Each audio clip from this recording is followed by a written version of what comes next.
Misteri hantu tanpa wajah di musola tua. Kisah nyata. Kejadian ini benar-benar terjadi. Saat itu Sobirin yang kala itu masih duduk di bangku kelas 1 SMP negeri, sedang asik tidur-tiduran sendirian di sebuah musola tua milik keluarga yang terletak tidak jauh dari rumahnya. Akhirnya Sobirin benar-benar tertidur pulas. Maklum tadi selepas sholat Isya, dia tampaknya kelelahan karena habis bermain dengan teman-teman sebayanya. Biasanya, pria yang suka menggambar dan memasak ini memang sering tidur di musola tua tersebut, menemani ayahnya yang rajin melaksanakan tirakat. Tapi kali ini dia tidur sendirian karena ayahnya saat itu sedang berada di luar kota. Sobirin tertidur dengan posisi miring, meringkuk, dengan kepala mengarah ke kiblat, sambil badannya diselimuti sarung butut. Sekitar pukul 2 dini hari, dirinya terbangun karena mendengar ada suara orang yang sedang melantunkan ayat suci Al-Quran dengan merdu dan fasih sekali. Benar saja, hanya berjarak 1 meter di hadapannya terlihat seorang yang sedang melaksanakan sholat. Anehnya, pria itu mengenakan jubah putih dengan tutup kepala seperti pakaian orang Arab. Belum pernah ada orang yang sholat dengan berpakaian seperti itu di musola tersebut. Sobirin merasa aneh dan merasa ada yang tidak wajar. Matanya lalu melirik ke arah pintu musola. Ternyata pintu itu masih tertutup rapat. Lantas bagaimana pria ini bisa masuk ke dalam musola? Biasanya, kalau ada yang masuk ke musola,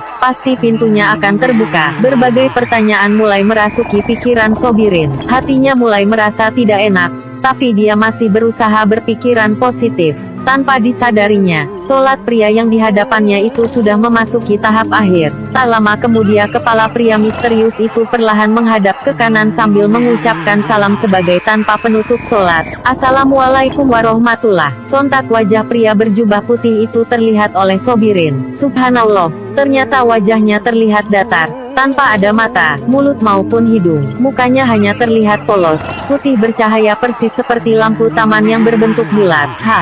Hantu. Allahu Akbar. Teriak Sobirin kaget bukan kepalang. Mata Sobirin terbelalak seperti mau keluar. Kedua tangannya berusaha menutupi wajahnya yang terlihat sangat ketakutan. Tubuhnya menggigil seperti orang yang sedang kena panas tinggi. Sesaat kemudian Sobirin tidak ingat lagi apa yang terjadi. Dirinya terlelap tidak sadarkan diri. Mendekati waktu subuh, beberapa pria mulai berdatangan ke musola tua itu. Mereka terkejut mendapati seorang anak kecil yang sedang tertidur dengan posisi yang tidak wajar. Terlihat anak remaja itu tubuhnya meringkuk, namun kepalanya terlihat sedang memandang sesuatu dengan mata terbelalak. Kedua tangannya tampak sedang berusaha menutupi wajahnya. Tubuhnya kaku seperti robot. Para jemaah musola tua itu berusaha membangunkan Sobirin yang masih terbaring pingsan, namun tak seorang pun yang berhasil menyadarkannya. Dia tetap terbujur kaku, tidak bergerak sama sekali, kecuali napas dan detak jantungnya yang terdengar agar cepat seperti orang yang sedang berlari. Tidak lama kemudian masuklah seorang pria tua yang berjalan dibantu tongkatnya. Pria tersebut tidak lain adalah Pak Haji Ahmad, sesepuh desa yang paling dihormati. Melihat kejadian tersebut,